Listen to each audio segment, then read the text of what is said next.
Bang Suma. Kenapa Anda kenapa Anda tidak bingung dengan keadaan tanda-tanda nabi palsu itu buahnya memanggil Yesus Tuhan? Kenapa Anda bingung itu? Nabi Musa ada nggak gambarnya?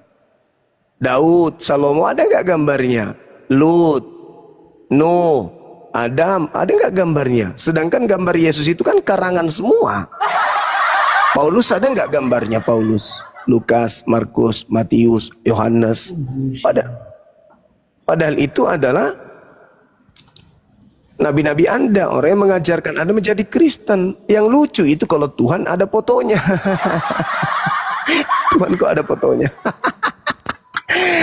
Aduh. Agama pagan itu Tuhannya ada fotonya, gimana dong? Gimana itu Bang? Tanda-tanda nabi palsu itu pengikutnya memanggil Yesus Tuhan. Matius 7 nomor 15 sampai nomor 23. Nggak risih abang ini. Ada di Bible tertulis, larinya ke Al-Quran, larinya ke Nabi Muhammad. Di Bible tidak ada Nabi Muhammad dituliskan tanda-tanda nabi palsu, tidak ada fotonya, tidak ada mujizatnya. Justru tanda-tanda nabi palsu itu melakukan banyak mujizat. Matius 24 nomor 24. Waspadalah sebab Mesias-Mesias palsu dan nabi-nabi palsu akan datang, akan melakukan banyak mujizat. Sekiranya mungkin akan menyesatkan murid-murid pilihan juga. Kena kali Kristen ini. Kasihan kali saudaraku Kristen ini. Kita tidak ada yang kasihan Pak, karena kita punya mujizat dan Tuhan sudah jelas. Sedangkan Islam, cara ibadah saja juga sampai pergi ke Arab Saudi menyembah batu lagi. Ada pusing. Nyembah batu. Sekarang tolong tunjukkan di mana dalilnya nyembah batu nabi palsu. Ada enggak? Hajar Aswad itu kan menyembah batu. Enggak, di mana dalilnya Bang? Nabi palsu ada itu. Dalilnya. Coba silakan. Di mana? Ada dalilnya, tapi kan ya saya kalau kita katakan Kristen nyembah bangkai, saya punya dalil Bang. Ya. Lukas 24 ayat 3 tuh, lu nyembah bangkai. Yohanes 20 ayat 13 lu nyembah bangkai. Kalau saya katakan Anda penyembah maling, saya punya dalil. Markus 11 ayat 1 sampai 3, Yesus nyuruh maling, kau penyembah maling. Diawet-awet dulu Pak De, diawet-awet dulu Pak De. Aku udah lama gak menceloten ini. Baru kemarin kita nonton batu aswad di Arab Saudi. Ada yang pegang susu lagi, pegang kemaluan lagi. Iya, sekarang ya ini ajaran yang pembohongan. Sekarang tolong tunjukkan di mana tertulis ada pengikut. Kita nonton di YouTube dan TikTok. Kita penonton sabar Bang. Di mana tertulis? Kita tidak mungkin kita sampaikan Pak. Di mana? Lo nggak merasa nyembah peler Yesus? Hah? Nggak merasa lo nyembah peler Yesus? Apa? Nyembah peler Yesus kok nggak merasa kau? Itu maksudnya bagaimana? Lah, kau itu nyembah Yesus seutuh peler-pelernya enggak? Ya kita nyembah Yesus kan jelas. Iya, nyembah Yesus kan jelas, kan ada pelernya Yesus. Terus itu kan nyembah peler juga kan? Dibiarin gatal juga telingaku. Lanjut lagi. Di mana dalilnya, Bung? Di mana dalilnya tanda-tanda nabi palsu itu menyembah batu, itu dalilnya di mana? Kita ini Bang, kalau untuk bahasa Arab itu kita ini awam. Loh kok bahasa Arab? Dalilnya di Bible, pengikut nabi palsu nyembah batu tertulis di mana? Kalau di Bible, pengikut nabi palsu memanggil Yesus Tuhan, bernubuat pakai nama Yesus, kan jelas tertulis Matius 7 nomor 15 sampai nomor 23. Kenapa Anda menuduh orang lain sementara Anda sendiri kena? Kan lucu abang ini. Coba abang baca. Saya baca. Nomor 7. Waspadalah kepada nabi-nabi palsu yang datang kepadamu dengan menyamar seperti domba padahal dia adalah serigala buas. Itu nasihat Yesus kepada muridnya Bani Israel agar waspada kepada non-Israel yang datang menyamar seperti Israel padahal mereka bukan domba, mereka adalah serigala yang buas. Dari buahnya kamu akan melihat mereka. Apa buahnya? Memanggil aku Tuhan, bermujizat pakai namaku, mengusir setan pakai namaku, bernubuat pakai namaku. Nah, itu di mana? Di Kristen atau di Islam? Itu adalah akhir-akhir samaan. Akhir-akhir samaan, tanda-tanda.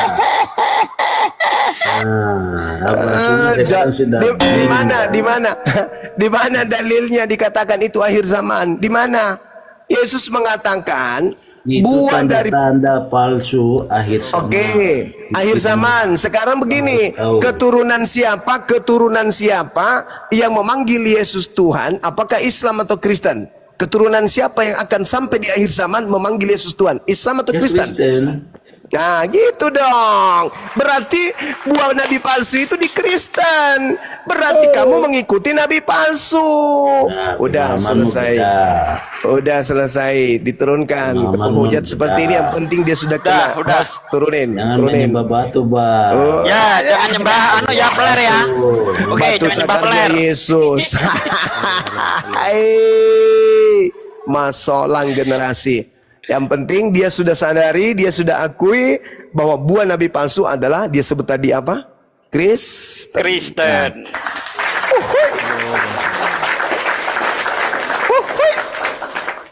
Tapi yang menarik ini Gurunda izin masuk. Iya, silakan. Sebenarnya kalau kita merujuk kepada sudut pandang Bible, nabi palsu itu Yesus loh.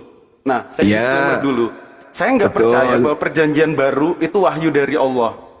Betul. Itu pertama dulu.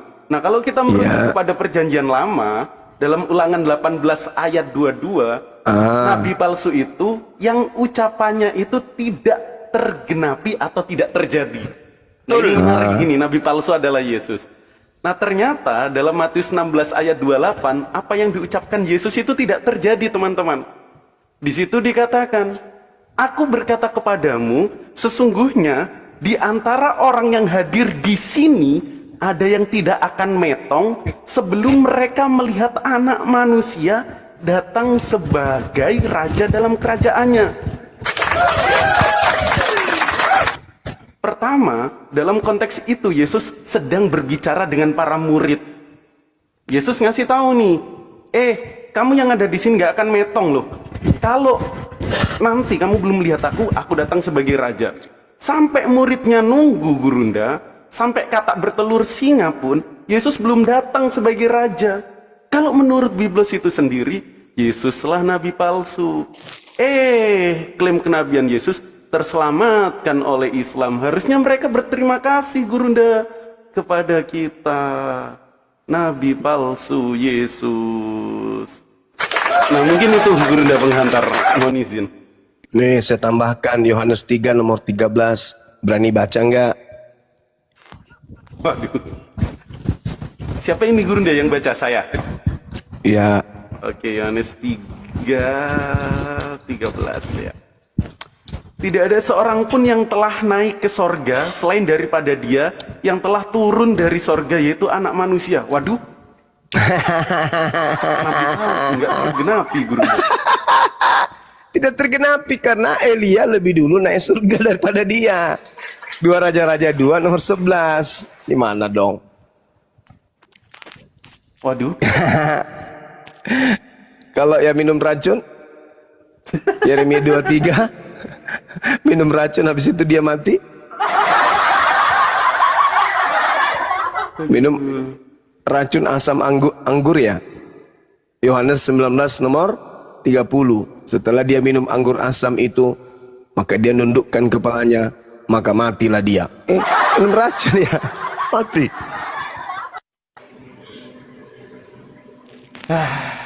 Itulah Gurunda, biar Roten yang menjawab Gurunda.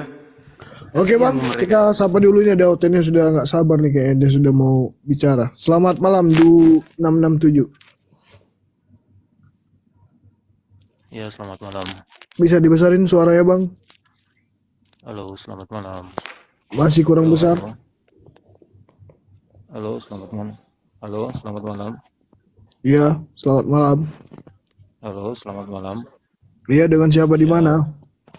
Saya mau bertanya. Masih kurang besar suara Bang. Dengan Do Hawu dari Bali.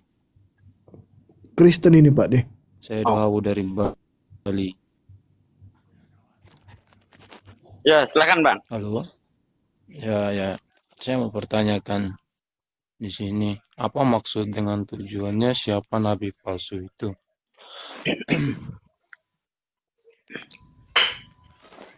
Tujuannya supaya Kristen ini sadar kelas. Kalau Kristen ini adalah buah dari nabi palsu.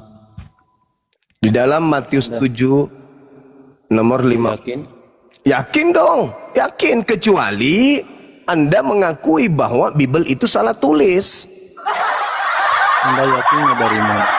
Yakin tertulis di Bible. Oke, mana? Matius 7 nomor 15 sampai nomor 23. Coba Anda baca. Anda aja yang baca, Anda yang tahu. Oke.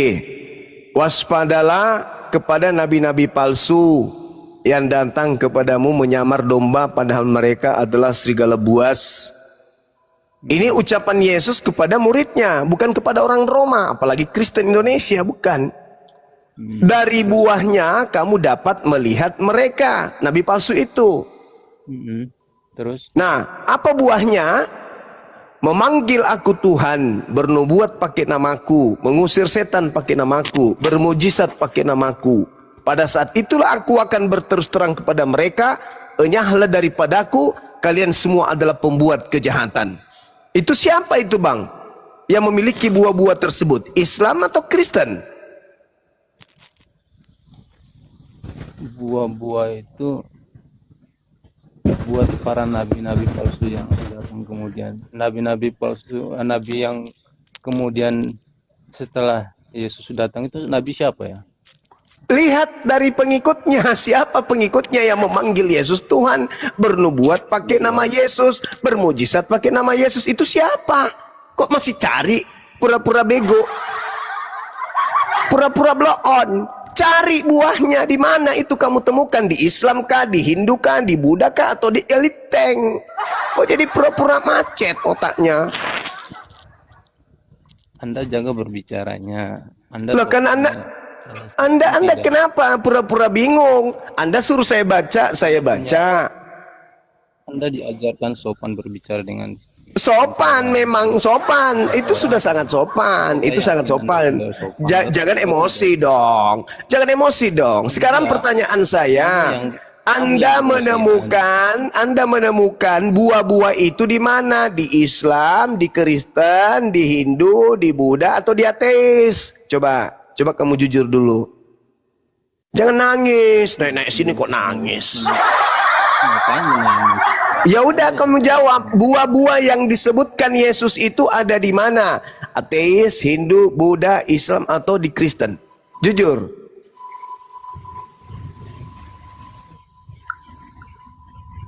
Enggak, pertanyaan saya itu gini aja dulu. Enggak Orang usah ditanya. Saya bertanya. Situ mau balik lagi nanya. Dasar pengikut nabi palsu. Saya bertanya. Itu buah yang kamu sudah dengarkan kubacakan tadi itu ada di agama mana? Islam, Hindu, Buddha, Kristen, ateis. Di mana itu buah-buahnya?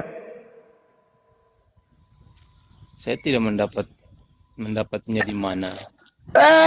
Pembohong, dasar pengikut Paulus.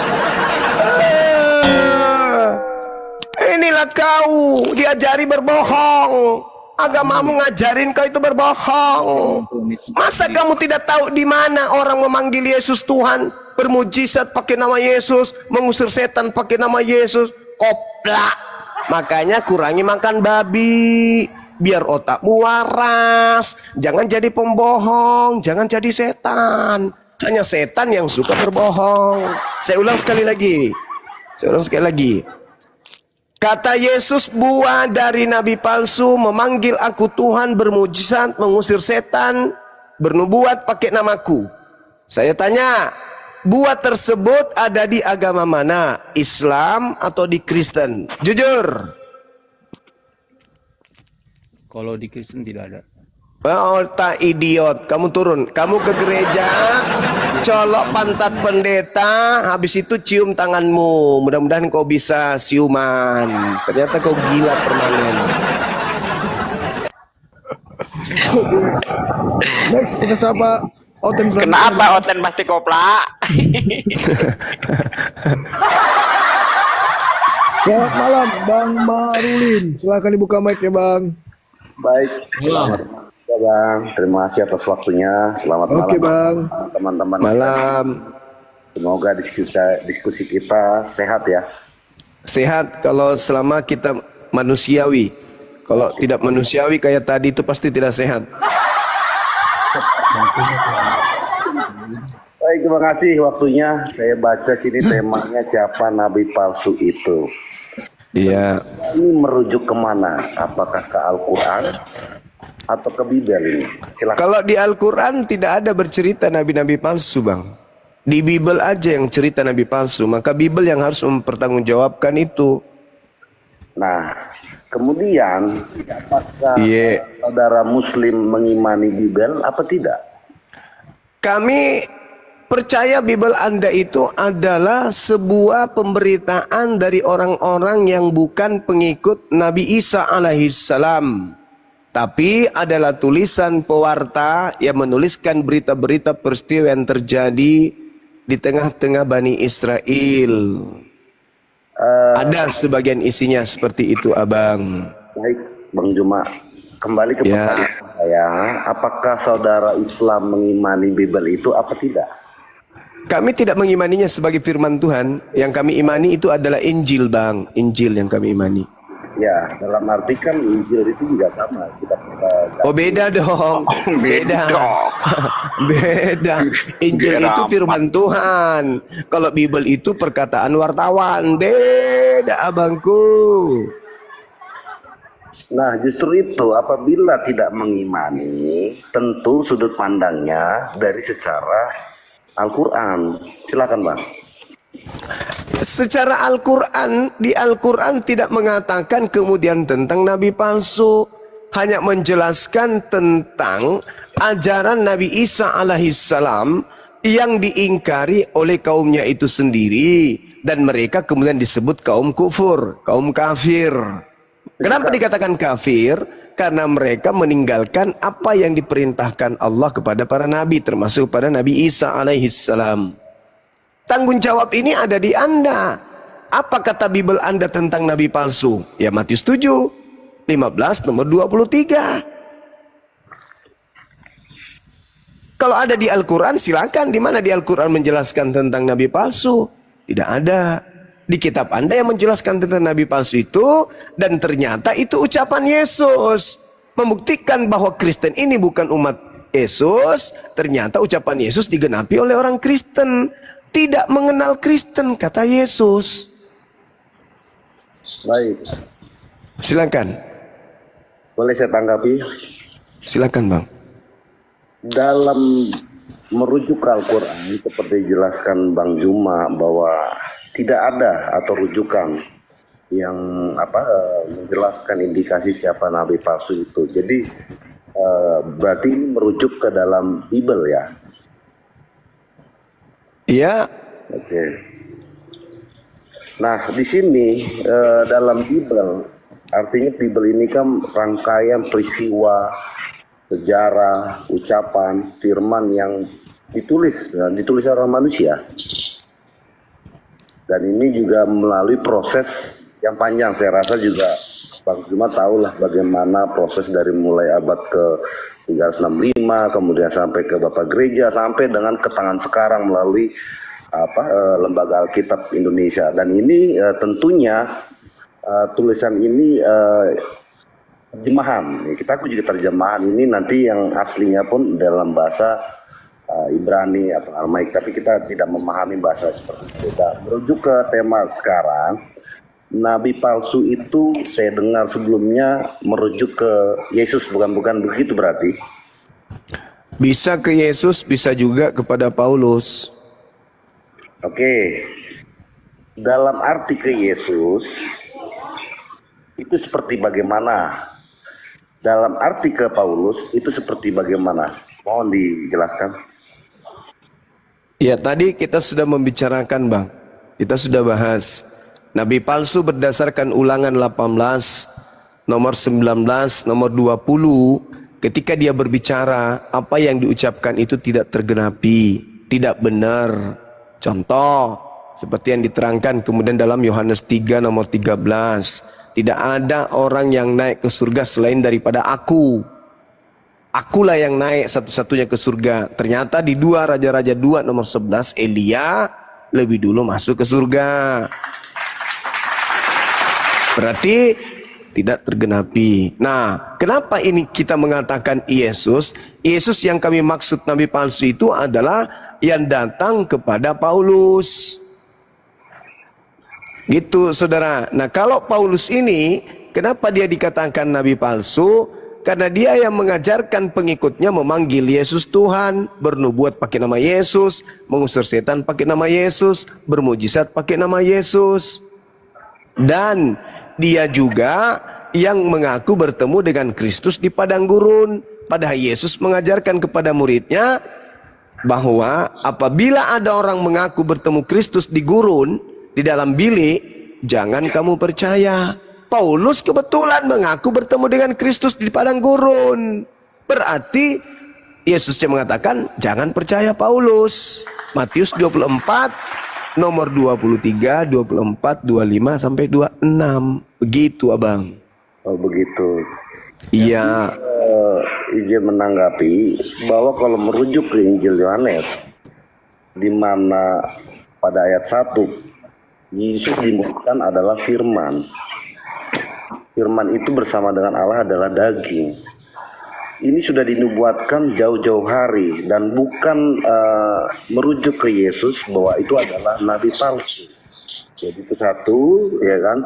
Kedua, untuk seorang Paulus sendiri atau Saulus dulunya sebelum dia tobat, itu merujuk bahwa dia dipakai oleh Tuhan, artinya Yesus turun menyatakan dirinya berupa cahaya terang, bahwa di sini dialah memberitakan sebagai rasul, memberitakan Injil ke seluruh dunia atau firman-Nya.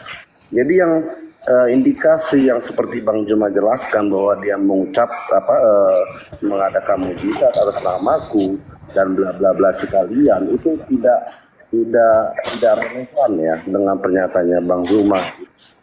Jadi ini sangat bertolak belakang sekali gitu.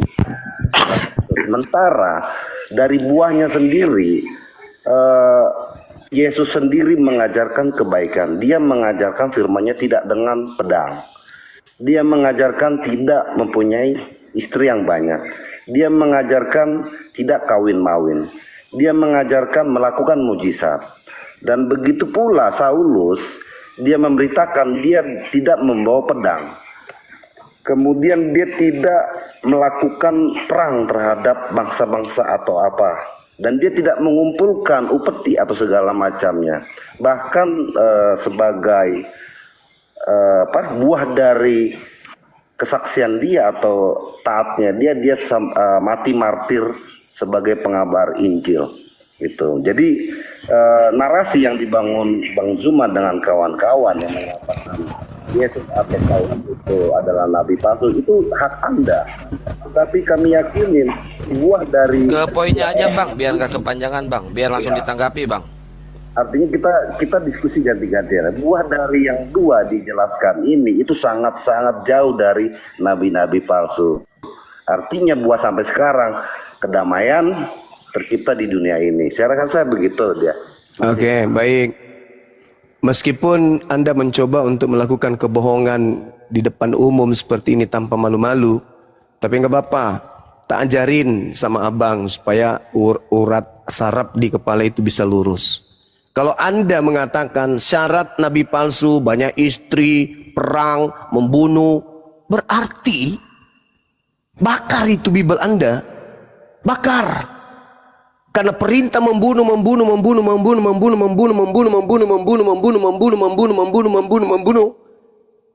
itu 1000 banding 1/2 ons dibandingkan Al-Quran.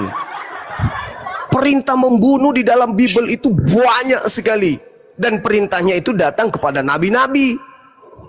Berarti mereka bukan nabi, tapi palsu. Daud istrinya 600. Bagaimana kemudian Salomo?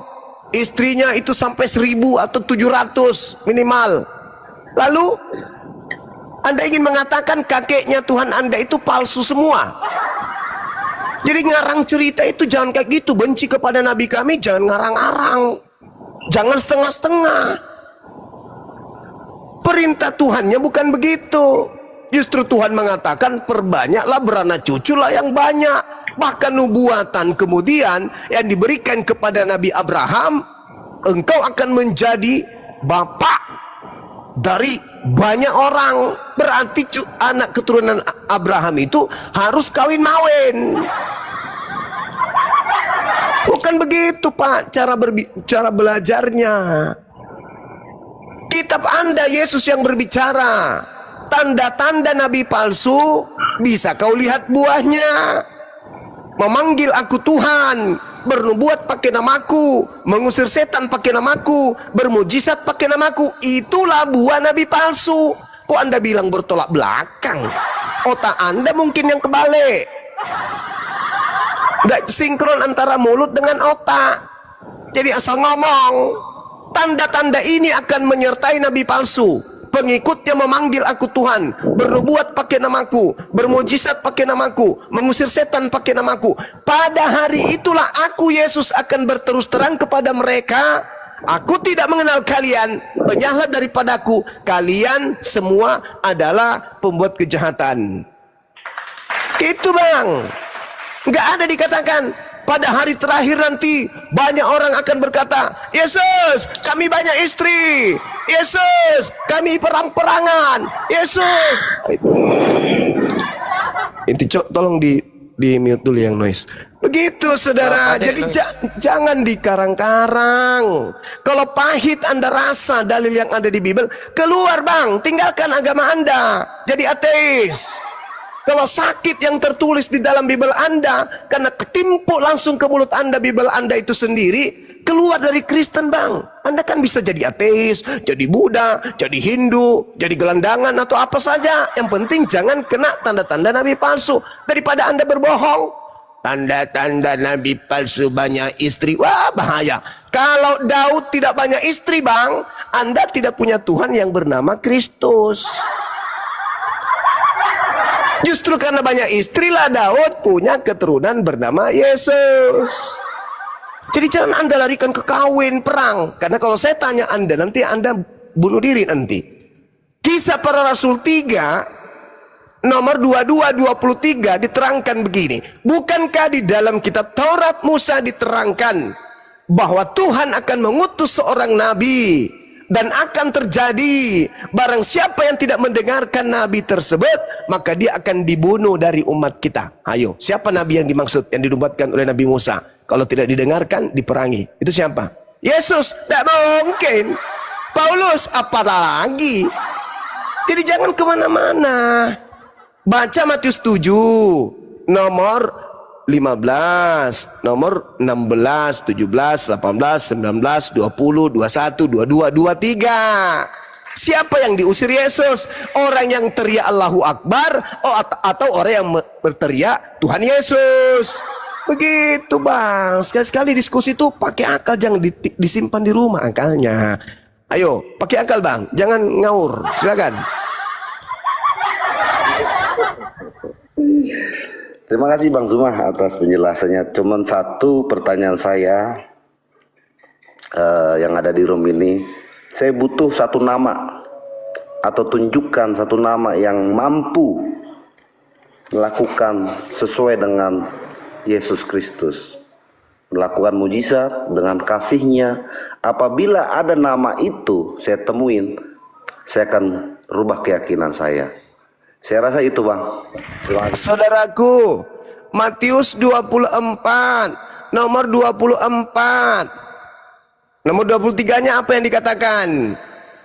Apabila ada orang berkata kepadamu, Mesias ada di sini, Mesias ada di sana, jangan kamu percaya, sebab Mesias palsu, nabi palsu akan datang dan akan melakukan banyak mukjizat. Banyak mukjizat yang akan dilakukan oleh nabi-nabi palsu. Sekarang Anda mempersyaratkan Nabi itu harus banyak mujizat. Yesus mengatakan banyak mujizat, tanda-tanda Nabi palsu. Kan lucu, Cak Ayu. Tanda-tanda Nabi palsu justru banyak melakukan mujizat. Sekiranya mungkin oleh mujizat itu mereka menyesatkan banyak orang. Alamak. Jadi hancur bang, hancur. Kalau Anda menuntut mujizat, bahayanya kalau saya mengatakan ini mujizatnya nabiku, Anda akan mengatakan nabi palsu. Sebab di Matius 24 nomor 24, tanda-tanda nabi palsu itu banyak melakukan mujizat. Paulus lah itu. Karena Paulus saking banyaknya mujizatnya, sampai-sampai dia hampir dilantik menjadi tuhannya orang pagan dengan dikatakan dia adalah dewa Hermes. Paulus dipatok ular nggak mati. Paulus apalagi mujizatnya, membangkitkan orang mati. Banyak mujizatnya Paulus itu, luar biasa Paulus itu mujizatnya. Jadi dia yang kena nabi-nabi palsu itu bang. Jadi kalau Anda kemudian merasa pahit, menelan liur karena terbukti data Paulus nabi palsu, ya silakan Anda tinggalkan agama Anda, boleh ke ateis kah, atau Hindu Buddha, atau nggak usah kemudian Anda beragama, kan gitu abangku. Silakan. Pertanyaan saya Bang Zuma, saya akan tinggalkan keyakinan saya apabila tunjuk satu nama yang melebihi Yesus Kristus, yang pengajarannya, yang mujizatnya, yang mati bangkit, firman yang hidup. Tunjuk satu nama di muka dunia ini. Kalau abang bisa buktikan. Kan tidak nyambung kita ini bang. Kita bahas tentang nabi palsu kok larinya ke mukjizat. Abang, di dalam Matius 24 nomor 24 tanda-tanda nabi palsu apa di situ bang? Bermujizat kan? Saya tidak memotong bang, tapi dalam arti nabi palsu yang merujuk ke Yesus dengan pengajaran, dengan kasihnya, terserah narasi Bang Zuma mengatakan bukan dia Yesus, Yesus, tapi maksud saya itu terlihat dari buahnya. Ya buahnya memanggil Yesus Tuhan, gimana sih? Baik, ya kan? Dan kembali lagi apabila nabi palsu, katakan nabi palsu Yesus, ya nggak apa-apa, kita terima, nggak masalah itu mau Anda katakan. Saya mengatakan yang nabi palsu itu Paulus. Aneh. Itu. Ini gara-gara Dinda Goldia nih dia bikin apa tadi? Jadi maksud saya, Afan udah menurut Bible soalnya. kalau nabi palsu yang lebih dari Yesus Kristus, silakan tunjukkan namanya itu. Saudara, Matius 24 apa tanda-tanda nabi palsu di situ? Justru itu kan saya nanyakan, merujuk ke siapa nabi palsu Ya ini? ke Paulus, kan udah kubilang abangku, Paulus. Kok jadi muter bang? Tadi abang mengatakan Yesus. Saya mengatakan Paulus yang Saya datang yang kepada mengatakan Paulus. Yesus bang Zuma Paulus. Ke poinnya Bang Zuma aja. Yesus itu ada dua. Jadi jangan kita jadi ambigu. Kalau dikatakan Yesus itu nabi palsu, ada dua Yesus itu. Ada satu anak Maria, ada satu yang datang kepada Paulus. Jadi ada dua Yesus. Yesus yang palsu datang kepada nabi palsu. Mesias palsu adalah yang datang di padang gurun, bertemu dengan nabinya yang bernama Paulus. Lahirlah agama Kristen, memanggillah Kristen itu Tuhan kepada Yesus ini. Itulah tanda nabi palsunya. Begitu Cak Kangkung. Jadi Yesus itu ada dua, ada satu asli, ada satu palsu. Kata siapa? Kata Yesus. Paulus pun mengakui ada Yesus palsu, ada Yesus asli. Begitu kawan. Baik. Yesus palsu itu yang seperti bagaimana yang Bang Zuma terangkan? Yesus asli itu anak manusia yang datang kepada Paulus, Yesus yang bukan manusia. Paulus mengatakan di dalam Galatia 1 nomor 1, nomor 11, nomor 12, Yesus yang datang kepadaku adalah Yesus yang bukan manusia. Sedangkan yang keluar dari, mohon maaf, vagina Maria itu adalah Yesus manusia. Beda. 2 Korintus 11 nomor 4, Paulus mengatakan ada Yesus lain dari Yesus yang aku beritakan. Berarti Yesus ada dua. Yesus juga mengatakan di dalam Matius 24 nomor 4 nomor 5, waspadalah agar kamu jangan disesatkan, sebab akan datang banyak penyesat dengan memakai namaku Yesus, dan berkata akulah Kristus. Berarti penyesatnya itu bernama Yesus Kristus. Mereka akan menyesatkan banyak orang. Lanjut di data 24, sebab Kristus palsu, Mesias palsu, alias Yesus palsu, dan nabi-nabi palsu akan datang dan banyak melakukan mukjizat, sekiranya mungkin menyesatkan orang-orang pilihan juga. Itulah yang Anda ikuti. Begitu saudaraku Marulin. Silakan. Ya, itu apapun yang Bang Zuma katakan itu kan narasi Anda. Itu dalil. Itu narasi Anda itu. Itu dalil. Ya nggak tahu lah apapun bahasa Anda itu, tapi itu dalil Bang. Itu bukan dalil. Bukan dalil. Loh, kok bukan dalil? Loncat. Coba Anda baca Matius 24 nomor 23, 24, 25, 26. Jika apabila ada orang berkata kepadamu ada Kristus di sini, ada Kristus di sana, apa perintah Yesus? Percaya atau jangan percaya? Coba Anda baca. Bagus, buka Bible, baca. Berarti Anda mau belajar, mau pintar berarti. Baca. Jawab kah? Matius 24 ya? Iya, Matius 24. Bisa. Itu yang. Jadi begini Pak. Jadi ayat yang Bapak bilang tadi itu di Bible, itu kan setelah kepergian Yesus. Kalau Yesus sudah tidak di dunia lagi, ada yang menyebut-nyebut namanya bahwa dia Yesus, itulah nabi palsu Pak. Bukan pada saat dia ada di dunia. Nah, pintar ini, pintar. Paulus memulai karyanya menurut tradisi bapak-bapak gereja paling utama, poros utama. Paulus menulis surat di tahun 50. Yesus terangkat ke langit di tahun 33. Ada jarak sekitar 17 tahun. Lalu Paulus mengaku bertemu dengan Yesus di padang gurun. Murid Yesus dikasih nasihat, jangan kamu percaya jika ada orang yang datang kepadamu mengaku bertemu dengan Kristus di gurun, mengaku bertemu dengan Kristus di dalam bilik. Jangan kau percaya. Ketika Paulus datang kepada murid Yesus mengaku bertemu dengan Yesus gurunya di padang gurun, nasihat gurunya apa? Percaya atau jangan percaya? Itu kan ada saksinya Pak. Enggak, bukan itu saudaraku. Paulus sendiri bertemu. Yesusnya mengatakan, ya, Yesusnya perintahkan apa? Percaya atau jangan percaya? Terlepas dia punya saksi satu karung manusia, itu EGP. Yesusnya mengatakan percaya atau jangan percaya? Ya kan memang terbukti Pak, dia bertemu Yesus, kemudian matanya buta, lalu dia disuruh. Berarti Anda nanti akan tanya Yesus begitu. Kan terbukti bos, yang datang kan kau sendiri. Makanya Yesus mengatakan, enyahlah daripadaku, kalian semua adalah pembuat kejahatan. Apa pelintir ayat? Bukan, pertanyaan saya kepada saudara. Coba kawan, tenangkan diri Anda dulu. Yesus melarang percaya atau menyuruh percaya? Maksudnya apa? Nah, itu bagaimana Anda mau paham? Ngerti aja kagak?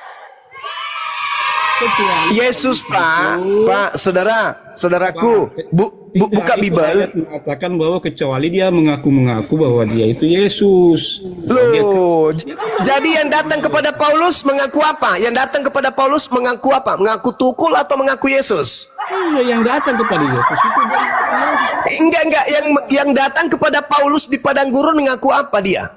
Yang salah itu Pak. Kalau kok jadi yang salah? Yesus.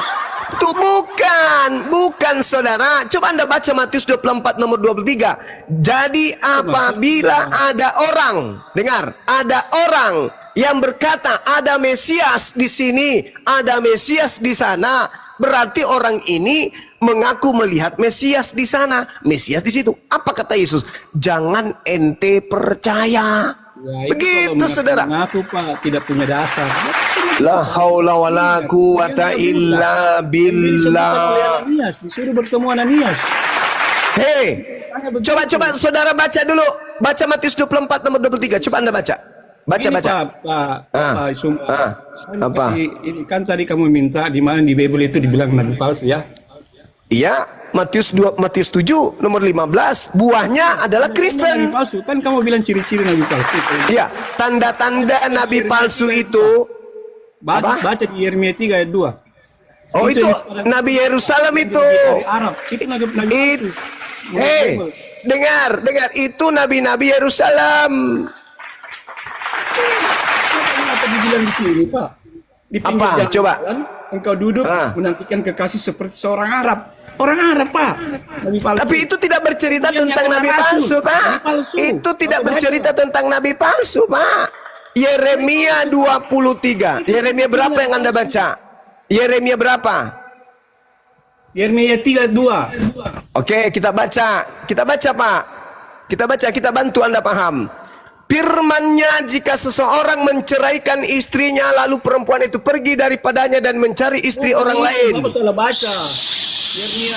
Yeremia 3:2. Yeremia 2. Akan kembali laki-laki yang pertama kepada perempuan itu, bukankah negeri itu sudah tetap cemar? Engkau telah bersinah dengan banyak kekasih dan mau kembali kepadaku. Demikianlah firman Tuhan. Nomor 2. Salah yang kau baca itu. Salah yang kau baca itu. Layangkanlah matamu ke bukit-bukit gundul dan lihatlah di manakah engkau tidak pernah ditiduri di pinggir jalan-jalan. Engkau duduk menantikan kekasih seperti orang Arab di padang gurun. Engkau telah mencemarkan negeri dengan zinahmu dan dengan kejahatanmu. Sebab itu, siapa yang tunggu. Tolong tunjukkan di data Yeremia 3 ini mana tentang nabi palsu. Silakan.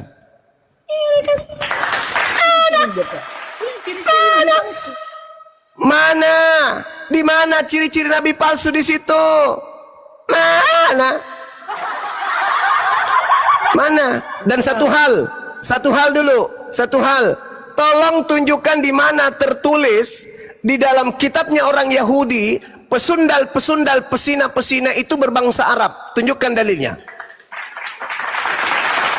Bukankah pesina-pesina, pesundal-pesundal itu dari kalangan mereka sendiri? Yang menjajakan kemudian biji sakar kuda dan seterusnya, buah dadanya di jama-jama, bukankah dari internal mereka? Di mana ditunjukkan kemudian satu ayat saja di dalam perjanjian lama ada orang Arab disebut sebagai pesina atau pesundal? Tunjukkan. Ya, orang yang berzina yang kawin lebih dari satu, itu kan perintah Tuhan, Pak. Di mana dalilnya di dalam kitabnya orang Yahudi? Bukankah pesina itu yang tidak memiliki syarat sanikah seperti Kristen, tidak punya syarat sanikah? Tuhan, Pak, nyata-nyata, Pak. Jangan mengingini istri orang lain. Jangan mengingini istri orang lain. Sekarang saya tanya sama saudara, apa syaratnya orang di Kristen wanita itu di istri kita? Apa syaratnya? Diberkati, Pak. Diberkati oleh siapa? Pendeta. Pendeta. Itu karangan siapa? Firman Tuhan atau karangan gereja? Aduh, karangan. Lah iya, kalau bukan karangan berarti ada di Bible. Mana di Bible syarat sanikah? Tunjukkan syarat sanikah di Bible. Tunjukkan. Apa itu? Kalau tidak ada syarat sanikah di Bible, berarti Kristen semuanya itu adalah anak zina. Mana syarat sanikah di Bible? Tunjukkan. Mana? Sebenarnya aja kau. Mana dalilnya syarat sanikah di Bible? Mana? Tunjukkan. Tunjukkan kepada saya syarat sah nikah di Bible supaya tidak disebut berzina itu apa? Mana dalilnya?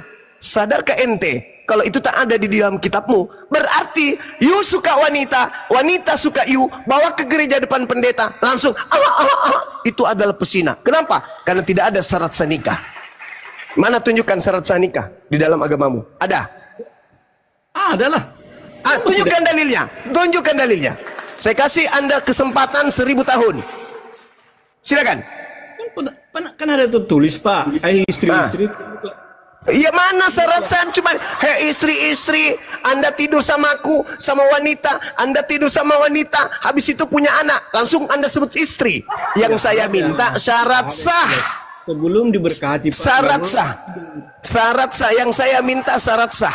Mana syarat sah nikah di Kristen? Sesuatu yang aneh Bapak minta. Sesuatu yang aneh Bapak ini. Yesus Pak Yesus memang saudaraku JS, nabi-nabi yang datang kepada Bani Israel, termasuk Yesus, itu adalah nabi-nabi yang diutus oleh Tuhan hanya untuk Bani Israel. Jadi kalau di luar Bani Israel seperti Roma, Yunani mau melakukan apapun, itu tidak ada aturan dari Tuhan Elohim. Sampai Islam datang, tidak ada aturan kepada orang Kristen. Sudah memerintahkan kepada Yesus. Oh itu beda Cak Ayu. Itulah Yesus palsu. Yesus yang asli mengaku dalam Matius 15 nomor 24, aku diutus hanya kepada domba yang hilang dari umat Israel. Yang sesat dari umat Israel. Ente umat Israel. Kau kan cuma baca satu ayat. Lalu tunjukkan di mana ayatnya Yesus mengatakan aku diutus untuk seluruh bangsa. Mana dalilnya? Kan jelas mana Pak, Yesus memerintahkan kepada Rasulnya bahwa pergilah, ditahkanlah. Hei, Yesus tidak pernah mengajarkan kepada muridnya. Baca Matius 10 nomor 5 nomor 6. Yesus berpesan kepada ke-12 muridnya agar jangan ke bangsa lain. Berarti yang keluar dari kubur itu bukan Yesus. Palsu itu yang mati diracun. Tidak ada Nabi Israel yang... Tidak ada dalilnya ciri Nabi palsu mati diracun. Ada yang mati diracun. Kalau Anda mengatakan tanda Nabi palsu mati diracun, baca Yohanes 19 nomor 30. Yesus minum anggur asam lalu matilah dia. Itu memang nubuat Pak. Nubuat Hongkong. Nubuat dari Hongkong mana? Anda sendiri yang mengatakan Nabi palsu mati diracun, kok jadi sekarang jadi nubuat? Para ente ini, para. Anggur asam itu kan untuk menandakan bahwa orang sudah meninggal Pak, dikasih minum itu. Loh, dia sendiri yang mengatakan haus. Lalu dikasihlah seteguk anggur asam. Setelah dia minum, maka matilah dia. Innalillahi wa inna ilaihi rajiun. Memang sudah ada tertulis Pak itu anggur asam itu. Ya ada tertulis untuk siapa? Nabi palsu kan? Bukan. Memang tadi apa? Tadi Anda mengatakan Nabi palsu itu minum anggur, mati diracun. Gimana ceritanya? Siapa bilang minum anggur? Siapa bilang racun? Anggur itu bukan racun. Siapa bilang anggur itu racun? Faktanya Yesus mati. Faktanya Yesus mati. Sudah waktunya. Sudah selesai. Kok gimana ceritanya? Dia belum ditombak. Sudah selesai. Sekarang saya tanya sama Anda. Yesus mati disalib atau Yesus mati minum anggur? Ini udah lari dari teks ini. Ya makanya jangan kemana-mana. Saya ladeni Anda. Sampai di liang kubur pun saya ladeni Anda. Karena saya paham Bible, Anda tidak. Sekarang saya tanya, Yesus mati disalib atau mati karena minum anggur? Jawab. Mati disalib gimana? Makanya belajar.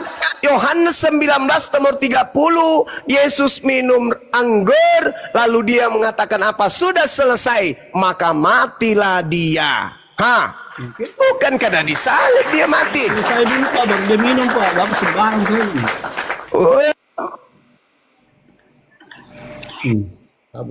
Cek 1 2 3. Sabar. Kalau aku menista begitu sudah jadi band. Enggak menista, itu mau bacakan ayat Bible gimana sih? Itu lo baca aja Yohanes 19:30.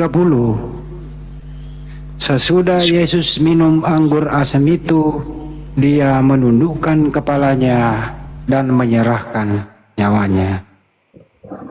Menyerahkan nyawanya kan? Berarti mati dong. Iya, tapi kan tidak ada manusia yang biasa yang bisa menyerahkan nyawanya. Ini kan tadi dibahas penyebab kematiannya. Bang Iya, Handi. Pak, itu memang sudah tertulis, Pak Handi. Sudah ada tulisnya akan Iya, Bang. Pertanyaannya Bang Juma itu adalah penyebab kematian Yesus itu minum anggur asam atau racun atau disalibkan, itu masalahnya tadi. Tidak ada manusia mati minum anggur, Pak. Kalau ada yang mati, untuk mengetahui Yesus mati Itu ada ayatnya itu Bang, ada ayatnya yang dibacakan sama Bang Juma itu ayatnya. Jadi menurut Anda berdua, penyebab Yesus mati itu apa, Bang? dia menyerahkan nyawanya. Ya kan ada penyebabnya. Penyebabnya kan dari salib. Penyebab kembali lagi tuh. Silakan. Diminum anggur. Tapi kalau anggurnya dicampur racun mati nggak? Siapa yang campur? Kau yang campur. Anda mengatakan tidak ada orang mati karena minum anggur. Tapi kalau dia dicampur racun mati nggak? Kenapa kok lari ke campur? Orang minum anggur kok dicampur racun? Anda mengatakan tidak ada orang mati karena minum anggur. Faktanya Yesus mati. Berarti dicampur dengan? Dia menyerahkan nyawanya, Pak. Inilah kalau penipu. Sudah jelas-jelas di sana dia minum anggur. Habis itu dia mati. Berarti Yesus itu Muhammad, Pak. Mati karena Yesus. racun. Itu yang Di ada mana ayatnya. dalilnya? Nah, ini mulai. Di mana dia diracun? Tahun berapa dia diracun? Dan tahun berapa dia meninggal? Seperti Anda ditembak tahun 2005. 2025 Anda kena peluru. Ada bekas peluru di paha. Udah sembuh. Main bola. Sudah kemana-mana. Tahun 2008 Anda mati. Boleh enggak dikatakan Anda mati gara-gara ditembak? Karena ada bekas peluru. Banyak kan di situ, Pak. Terlalu banyak dosanya.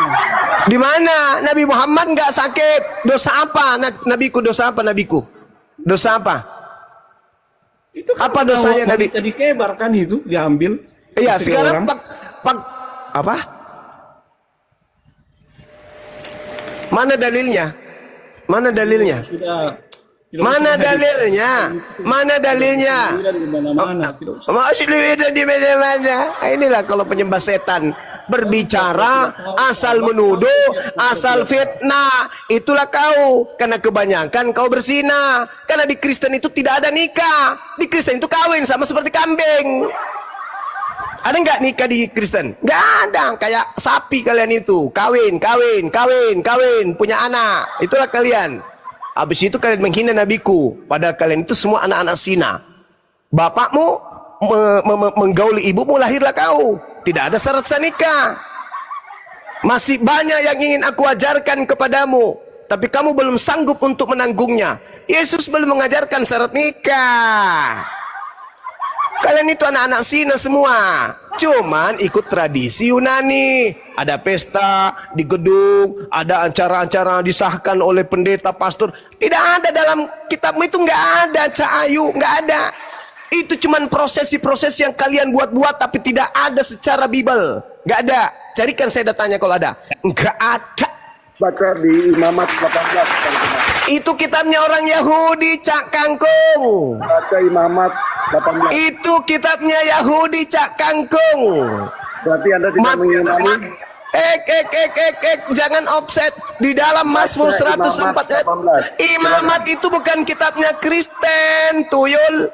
Itu kitabnya Yahudi.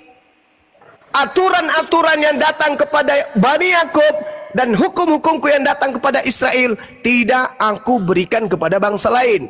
Mazmur 147 nomor 19 nomor 20. Ngapain kau ngutip-ngutip Imamat? Emang itu kitab lo? Baca Imamat 18, silakan. Tuyul, bahlul, itu kitabmu.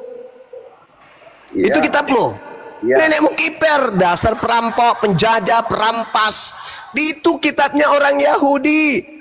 Mazmur 147. Hukumku yang datang kepada Yakub dan aturan-aturanku yang datang kepada Israel tidak aku berikan kepada bangsa Romawi, bangsa Yunani. Tidak, itu hanya untuk aturan Bani Yakub. Kamu Bani Yakub?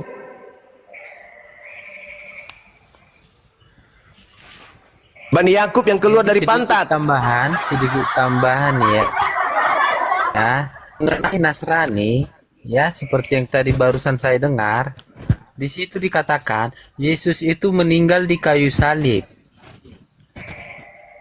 Setelah minum racun anggur. Menebus dosa-dosa umat manusia. Alamak. Ilmu dari mana itu? Dan ilmu dari mana? Ini bukan gereja. Pemberkatan dari dilakukan mana? di gereja oleh pendeta. Di mana pemberkatan itu sah. Dalilnya? Dan di mata Mana para dalilnya? pihak keluarga. Mana pihak keluarga dari dalilnya? perempuan, pihak keluarga Mana dari dalilnya? laki-laki, dan disaksikan. Mana dalilnya? Dan Mana ada dalilnya? tertulis Mana dalilnya di Bible? Surat. Kita baca. Surah apa?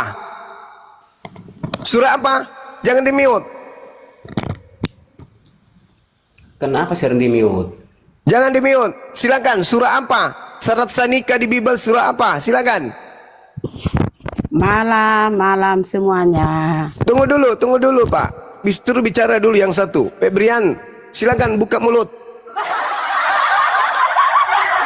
Kabur, malu. Gak ada syarat sanika di Kristen, malu. Dari kali kau Juma.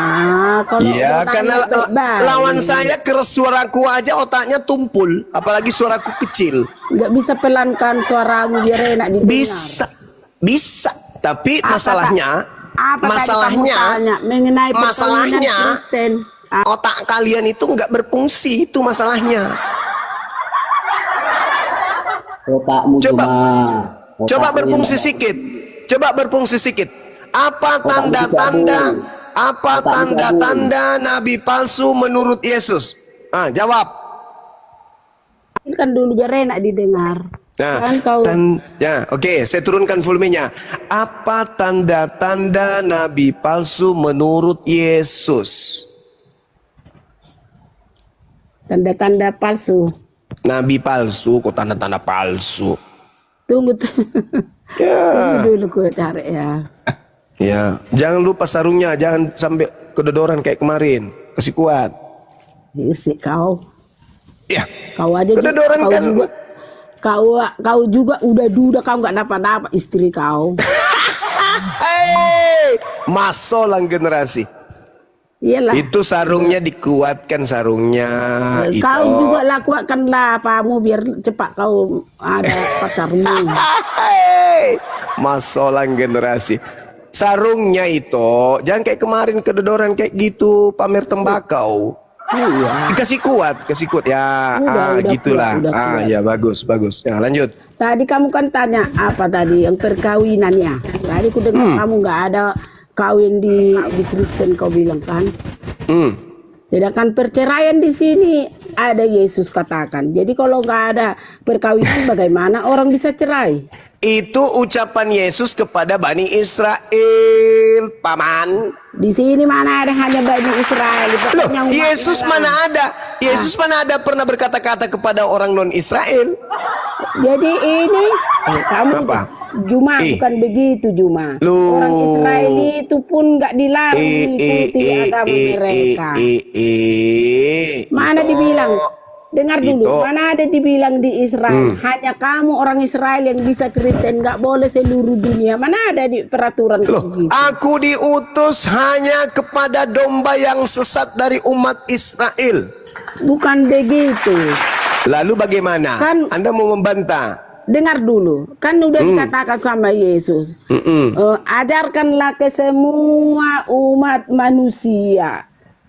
Kan dia udah dikatakan sama muridnya seperti itu biar tidak ada ini, tidak ada. Ini mengajarkan ke seluruh dunia, nggak dibilang ke seluruh. Tidak Israel, ada, tidak ada Yesus mengajarkan muridnya ke seluruh dunia, nggak ada.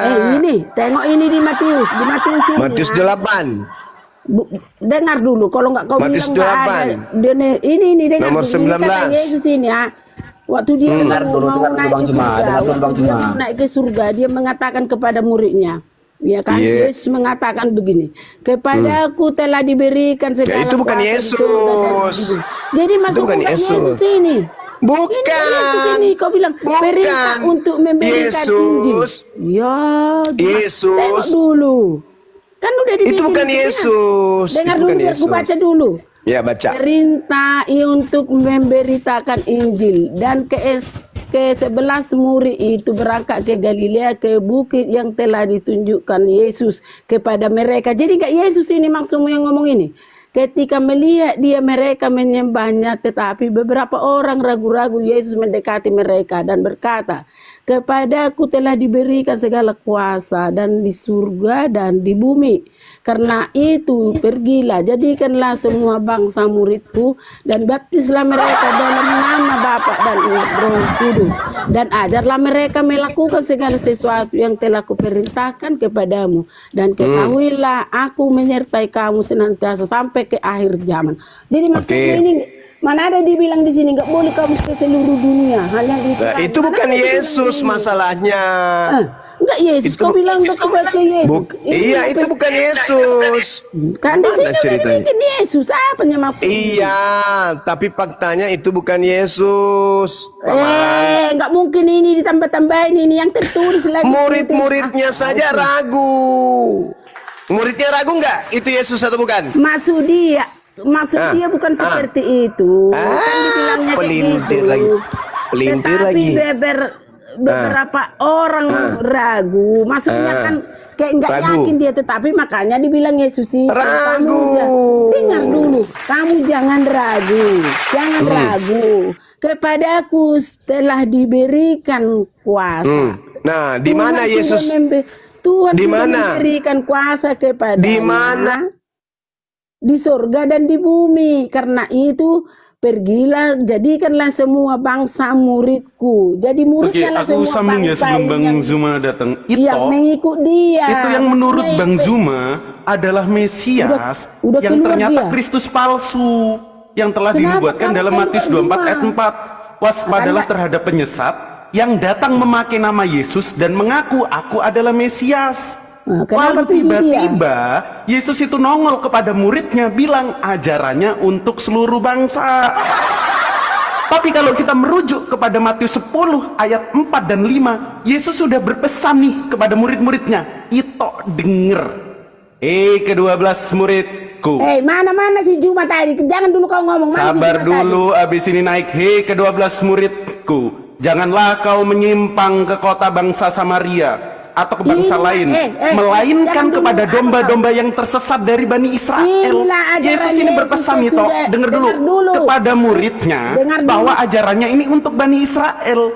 Tetapi kenapa Yesus yang bangkit dan yang dinubuatkan Yesus yang asli dalam Matius 24 ayat 4 dan 5 itu kok mengajarkan ajarannya untuk seluruh bangsa. Teman-teman dikencengin layarnya biar kuat komandonya ya teman-teman ya, dikencengin. Oke, Tafadol, Gurunda, saya nyambung dikit tadi. Ehonya dikurangi sedikit. Oh ya, aduh, cek. Nah, lanjut Gurunda. Inilah perintah Yesus terakhir untuk Kristen. Biar tahu kamu ini terakhir harus diikuti.